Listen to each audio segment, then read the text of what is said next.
नमस्कार दोस्तों, मैं विवेक एक बार फिर से अपने YouTube channel stock trading technique पर आपका हार्दिक स्वागत करता हूं। दोस्तों, आज निफ्टी में एक अच्छी बड़ी इंट्राडे के अंदर गिरावट देखने को मिली। इंट्राडे भी क्यों, जहां हम ओपन हुए तकरीबन 20-30 पॉइंट हम नीचे ओपन हुए और वहां से विद इन 10 मिनट्स हमने 200 पॉइंट की गिरावट दिखाई और एक शानदार रिकवरी भी उसके बाद, और आज के दिन के हम तकरीबन हाई पर क्लोजिंग दी। तो मैंने अपनी पिछली वीडियो में कहा था कि हम 9 दिन की मूविंग एवरेज पहले देखिए, ये प्राइस 600 तक भी थे, 610। धीरे धीरे टाइम के हिसाब से ये एवरेज ऊपर होती जा रही है और अब जो प्राइस बनता है वो 15,700 के आसपास का, और वहीं से ये आज स्टॉक संभला है। आप देखिए निफ्टी संभली है, जो लो लगा 650 तक के लगे, लेकिन क्लोजिंग इसके नीचे नहीं मिली। ये एक अच्छी बात रही। अब एक चीज मैं और आपको बताना चाहता हूं, मैं थोड़ा पीछे लेके चलता हूं। ये आप एक ब्राउन लाइन देख रहे हैं, ये मैंने नवंबर 24 से मार्क की हुई है। पहले निफ्टी इसी के ऊपर ही ट्रेड करता था और देखिए यहां से 7 अप्रैल से जब से इसने इस ट्रेंड लाइन को नीचे की तरफ क्रॉस किया है, पिछले 8-10 दिन में लगातार ये इसको रिस्पेक्ट कर रहा है, इसी को टच कर रहा है। आप यहां देखिए, मैं अगर आपसे 31 मई से बात करूं तो उस दिन पहली बार इसने इसको छुआ और यहां पे क्लोज दी। उसके अगले दिन आप सारे दिन पकड़ लीजिए, देखिए 1 2 3 4 5 6 7 8 9 10, आज 10वां दिन है, रोज ये इसको टच करता है। तो यही एक स्ट्रॉन्ग सपोर्ट भी कह सकते हैं और स्ट्रॉन्ग रेजिस्टेंस भी कह सकते हैं। और आज हम खुले बिल्कुल इस ट्रेंड लाइन के ऊपर 15,800 के आसपास, और गिरावट में हम 650 तक गए और जो क्लोजिंग मिली है हमें 835 के आसपास मिली है। अब यहां से कल का सीन क्या हो सकता है, अब कल के सीन के हिसाब से देखिए आप इस फॉर्मेशन को क्या कहेंगे। Bearish formation, MACD bearish side पर क्रॉस ओवर, देखिए टच हो चुकी है दोनों लाइनें, और एक बेयरिश क्रॉस ओवर की पहले यहां कंफर्मेशन मिलती मिलती रह गई थी। हो सकता है कि कल हम एक बड़ी गिरावट दिखा दे, तो कॉन्शियस होके ट्रेड लीजिएगा। अगर 790 के नीचे ये स्टॉक ओपन हुआ, स्टॉक का मतलब इंडेक्स ओपन हुआ, तो आप गिरावट देख सकते हैं 15,710, 15,710। ये एक इमीडिएट टारगेट आपको निकल के मिलेगा, और कहीं इसके नीचे क्लोजिंग मिल गई तो आप 200 पॉइंट और गिरावट के साथ ट्रेड कर सकते हैं वीकली एक्सपायरी तक। खुलते ही कोई ट्रेड मत लीजिए। 15,000 मैंने बताया है आपको, 790 के नीचे अगर ट्रेडिंग मिलती है, 8,800 मान लीजिए, उसके नीचे आपको ट्रेडिंग मिलती है 10 से 15 मिनट, 90 पॉइंट 90 पॉइंट्स की एक बड़ी गिरावट देखने को मिल सकती है। और अगर हमने 15,700 के आसपास या उसके नीचे क्लोजिंग दे दी तो नेक्स्ट टारगेट होगा 15,500 का। अब बात करते हैं बैंक निफ्टी। देखिए बैंक निफ्टी ने बहुत बड़ी गिरावट इंट्राडे में दिखाई और 34,500 की लोज लगा दिया, और मेरी पिछली तमाम वीडियोस उठा के देख लीजिए जो मैंने 3-4-5 दिन पहले पोस्ट की है। जब यहां पर ये कंसोलिडेट कर रहा था, मैंने आपसे क्या कहा था कि हमें इन लाइंस के आसपास जाके बाय करना है, और आप देखिए 9 जून को हमने इस ट्रेंड लाइन को छुआ, 34,770 के आसपास के लो लगे और 20 डेज मूविंग एवरेज के आसपास ही मैंने बाय किया था यहां, और उसके बाद हम ऊपर गए, यहां फिर इसको रेजिस्टेंस फेस हुई और पिछले सेशन में हम 35,200 के आसपास क्लोज हुए। अब आप देखिए आज के दिन में इसने कितना बड़ा लो लगा दिया। तो जो यहां पे चूक गए थे, मैं ये मान के चल सकता हूं कि मैं ये तो नहीं कहूंगा कि मैं आपने 35,000 के आसपास 34,500 के आसपास बाय किया। मैं इसी प्राइस को पकड़ूंगा कि आपने 34,750 के आसपास बाय किया, जो मैंने आपसे डिस्कस किया था। इंट्राडे में देखिए आज हम उसके ऊपर ही क्लोज हुए हैं, लेकिन मैं बैंक निफ्टी में बेरिश हूं। मैंने डिप पर बाय करने के लिए बोला था, मैं 400-500 पॉइंट के प्रॉफिट के लिए बोलता हूं, वो आपको यहां तक देख लीजिए मिल गया। और उसके बाद अगर आज फिर आपने डिप पर बाय किया होगा, आज आपको फिर प्रॉफिट मिल गया। और अगर जिसकी उम्मीद कम है 35,200 के ऊपर खुलता है तो आपको 35,550 का टारगेट मिल सकता है। लेकिन मेरे हिसाब से अपसाइड की गुंजाइश थोड़ी कम है। मेरा यह मानना है कि 34,840 के नीचे हमें ट्रेडिंग मिलती है 10 से 15 मिनट, तो आप ये मान के चलिए हमें 600 पॉइंट्स का एक फॉल देखने को मिल सकता है 34,200 के टारगेट के लिए। मैं अभी पॉजिटिव साइड पर बैठने की बात नहीं कर रहा, मैं लॉन्ग जाने की बातें नहीं कर रहा। मैं 34,840 के नीचे ट्रेडिंग आने पर मैं शॉर्ट करने की बात कर रहा हूं। उस केस में at the money put buy कर कॉल बाय करिए हैजिंग के लिए, और फ्यूचर्स में शॉर्ट कीजिएगा। अब बात करते हैं रिलायंस। देखिए रिलायंस ने पिछला जो हाई था, आप ये मान के चलिए 2242 के आसपास का हाई था, जो पिछला हाई था जो मार्च में बना, आज हमने उसको ब्रेक किया है। मार्च के हाई को ब्रेक कर दिया, और हम ये कह सकते हैं कि तकरीबन यही प्राइसेस नवंबर में भी हमें देखने को मिले थे। तो 8-9 महीने के हाई के ऊपर हमने क्लोजिंग दी है। इंट्राडे में तो 2280 के आसपास का एक प्राइस हमें देखने को मिला था, और यहां पे एक कंसोलिडेशन का फेज चल रहा है। मैं रिलायंस के लिए 30-40 पॉइंट कुछ मायना नहीं रखते। और अब हमारा जो नीचे की सपोर्ट आ गई है वो 2200 की, तो 2200 के आसपास मैं नहीं मानता कि फिलहाल 2190 को ये ब्रेक करेगा। क्लोजिंग मिली है 2253 की। इतने ऊपर के लेवल्स में मैं लॉन्ग जाने की तो बात करूंगा नहीं, और रीजन है थोड़ा थोड़ा एक बेरिश क्रॉसओवर की पॉसिबिलिटी बन रही है। तो आरएसआई भी 72-73 के आसपास है। तो मेरा यह मानना है कि हम इस स्टॉक को थोड़ा सा और बढ़ता है तो 22,755 या 90 के बीच में हम इसमें शॉर्ट पोजीशन ले सकते हैं, कॉल बाय करके फ्यूचर सेल कर सकते हैं। बाकी इसमें एक इनकी एजीएम है, जैसे मैं आपको बार बार कह रहा हूं कि 24 और 26 जून दोनों में से कोई एक दिन है जिस दिन इनकी एजीएम है। और मैंने ये भी कहा था आपको कि जब तक एजीएम में कोई अच्छी सॉलिड न्यूज़ निकल के नहीं आती तब तक कोई बहुत बड़ा इसमें कोई जंप देखने को नहीं मिलेगा। हाँ, तब तक एक कंसोलिडेशन का फेज चल सकता है। बड़ी मूवमेंट जो इनकी स्पीच होगी उसके बाद ही स्टॉक में देखने को मिल सकती है। तो तब तक जहां तो आप वेट कर लीजिए, जहां उस आउटकम में क्या निकलता है उसको देख लीजिए, उसके बाद ही इसमें ट्रेड लीजिए तो ज़्यादा अच्छा है। एचडीएफसी बैंक, देखिए एचडीएफसी बैंक ने एक डिप दिखाई 1465 की, और मैंने आपसे क्या कहा था कि ये 1462 के आसपास और 70 के आसपास जहां इसके बीच में आपको मिले तो लॉन्ग करिएगा। और आपको ट्रेड मिला 1465 के आसपास, और हायर साइड की क्लोजिंग आई है जिसको फर्दर और पोजीशन बनानी है। बेरिश क्रॉसओवर चल रहा है, लॉन्ग जाना हो तो एक बार 1500 के ऊपर क्लोजिंग मिले तो फर्दर लॉन्ग जाए जिसको नई पोजीशन लेनी है। अदरवाइज फिर से आपको 1455 के आसपास ये ट्रेड आपको मिल जाएगा लॉन्ग साइड पर।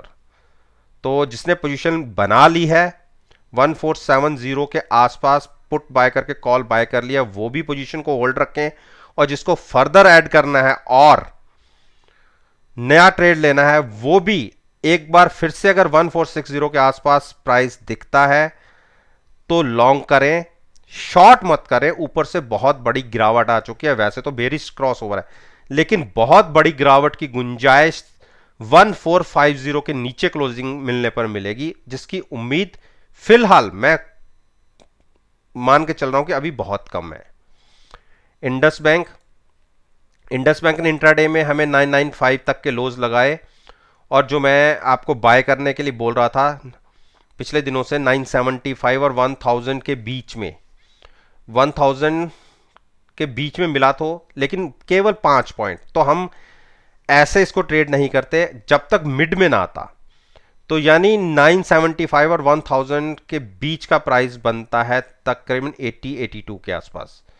तो 980 के नीचे मिले तो हम इसको लॉन्ग करेंगे, साथ में पुट बाय करेंगे और फ्यूचर्स को लॉन्ग करेंगे। तब तक थोड़ा सा वेट करेंगे। एचडीएफसी ने एक गिरावट दिखाई और 9 डेज मूविंग एवरेज के नीचे ये स्टॉक मिला भी, और अच्छी क्लोजिंग है, लेकिन जो क्लोजिंग हमें चाहिए थी वो नहीं मिली। तो अभी लॉन्ग हम नहीं करेंगे, लॉन्ग इसको करेंगे फिर से गिरावट बढ़ती है तो 2500 के आसपास। तो जिन्होंने 20 डेज मूविंग एवरेज के पास 2550 के आसपास लॉन्ग कर लिया है, at the money put buy किया, वो अपने ट्रेड को कंटिन्यू रखें। और जिसको नया खरीदना है, एक बार फिर से 2515 और 2500 के आसपास मिले तो फर्दर लॉन्ग करें, साथ में पुट बाय करके फ्यूचर्स को लॉन्ग करें। कोटक महिंद्रा बैंक ने देखिए कितना बड़ा फॉल पिछले सेशन में दिखाया, और आज भी इसने एक नीचे की तरफ की क्लोजिंग दी है, और एक अच्छी इसकी सपोर्ट बनती है, वो मैंने मार्क थोड़ा सा बड़ा कर दिया है। ये प्राइस बनता है 1765। इसके नीचे अगर क्लोजिंग मिलती है तो आप ये स्टॉक को 1720 तक भी देख सकते हैं। बड़ी गिरावट ऑलरेडी आ चुकी है, बेरिश क्रॉसओवर बन चुका है, और जिन्होंने ये स्टॉक 1775 के आसपास, ये मेरी जो एक मार्क था इसके आसपास खरीद लिया है, कोई दिक्कत नहीं है। और साथ में लेकिन पुट को जरूर बाय कीजिएगा, फ्यूचर्स को लॉन्ग कीजिएगा। डिप पर बाय कर रहे हैं आप, और हाई से जो अभी रिसेंटली हाई लगा है वहां से आपने तकरीबन 100 पॉइंट्स नीचे बाय किया है। तो घबराहट नहीं होनी चाहिए, गिरावट आ भी जाती है तो आपकी पोजीशन हेज है। लेकिन हाँ, ट्रेडर्स के लिए भी बात करनी बहुत ज़रूरी है। 1760 के नीचे कंटिन्यू ट्रेड होता है 10 से 15 मिनट, वो ट्रेड ले सकते हैं। उस केस में आपको इमीडिएट 30 से 40 पॉइंट का एक ट्रेड नीचे की तरफ देखने को मिल सकता है। लेकिन 1740 और 1720 ये एक दो प्राइसेस ऐसे होंगे जिसके बीच में अपनी शॉर्ट पोजीशंस को एग्जिट कर लीजिएगा, और रिवर्स में अगर लॉन्ग करेंगे तो आपको दोनों तरफ प्रॉफिट देखने को मिलेगा। तो नई एंट्री लॉन्ग साइड पर जिसने लेनी है वो 1740 और 1720 के बीच में लीजिएगा। रिटेल इन्वेस्टर्स की बात कर रहा हूं जिन्होंने नया ट्रेड लेना है, क्योंकि ऐसा कोई जरूरी नहीं है कि 1740 1720 आपको दिखे ही, लेकिन ये उस केस में दिखेंगे अगर हमें 1760 के नीचे की क्लोजिंग मिलती है। बाकी हमने जो प्राइस डिसाइड किया था आज के दिन में वो हमें देखने को मिल गया है, तो और हमने पुट बाय करके फ्यूचर्स लॉन्ग कर लिया है। अब बात करें आईसीआईसीआई बैंक। आईसीआईसीआई बैंक ने देखिए आज के दिन में क्या बढ़िया गिरावट दिखाई है। जो मेरे नीचे के टारगेट थे, मैंने आपको क्या कहा था कि 635 और 620 के बीच में हम स्टॉक को बाय करेंगे, और आज देख लीजिए 625 का ही लो लग गया। तो आपने डिप पर बाय कर लिया और साथ में लॉन्ग किया है फ्यूचर्स, ये हमारा ट्रेड कंफर्म हो गया है। अब पहले देखते हैं क्या पोजीशन बन रही है। देखिए बेयरिश क्रॉसओवर है, वो तो जब हम गिरावट पे बाय करेंगे तो बेयरिश क्रॉसओवर तो होगा ही, लेकिन हमारी कोशिश होती है कि हमने डिप पर बाय करना है, और हमने डिप पर भी बाय किया है। हो सकता है कि 620 तक ये स्टॉक गिर जाए, लेकिन दिक्कत वाली बात इसलिए नहीं है क्योंकि हमारी पोजीशन टोटली हेज है। हमारा रिस्क केवल उतना है जितना हमने ऑप्शंस के अंदर प्रीमियम बाय करने में पे किया है, और अनलिमिटेड प्रॉफिट के लिए ये हमारा ट्रेड खुला रहेगा ऊपर की तरफ। तो जिसको नया पोजीशन लेना है, अब क्योंकि क्लोजिंग हमें हायर साइड पर मिली है 630 738 के आसपास, अगर जो लॉन्ग करना भी चाहता है एक बार बुलिश क्रॉसओवर होने दीजिए, 45 के अबव 50 के आसपास एक बार क्लोजिंग मिलने दीजिए, तो वहां से एक फर्दर और लॉन्ग बना सकते हैं। लेकिन हम इस ट्रेड को जो हमने आज बनाया है, हमारी कोशिश होगी कि एक बार इसको हम 50, 55, 60 के आसपास एग्जिट करें प्रॉफिट लेके। तो इस ट्रेड को हम लॉन्ग में एज इट इज कंटिन्यू रखेंगे। एक्सिस बैंक ने भी हमें 20 डेज मूविंग एवरेज के नीचे एक बार अच्छा मौका दे दिया। 725, 26 के लो लगे हैं, तो बिल्कुल आपको लॉन्ग साइड पर ट्रेड मिला और इंट्राडे में ही अच्छे प्रॉफिट में बैठे हैं। लेकिन जिसको नया ट्रेड लेना है उसको मैं कहूँगा कि थोड़ा सा होल्ड कर ले।